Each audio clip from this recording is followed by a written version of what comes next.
बस रहा हूँ कि ताहिरे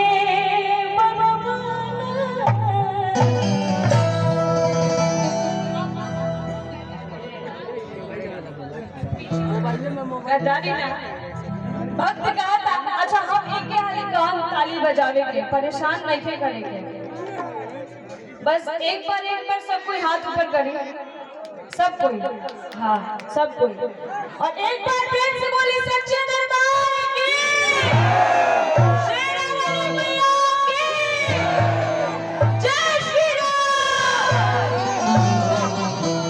गाता हम जो माने आए मैया, जो माने आए मैया, हमसे क्यों न डोले हो नाही बनवा, जो माने आए मैया, हमसे क्यों न डोले हो नाही बनवा, मैया मोरे मोरे बस रहा नाही बनवा, मैया मोरे मोरे बस रहा नाही बनवा।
बोला तो हमनियों के उपेक्षा रखी ना जाए कि रौरा सब भी हमनी के साथ दी जाए।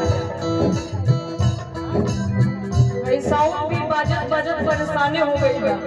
आज लास्ट दिन था, इहो कतना बजे हमनियों की कतना जाए जब रौरा सब को सपोर्टे ना रही था। हालांकि लाचार गांव हो हम जानत नहीं, और ठीक आराम से देखी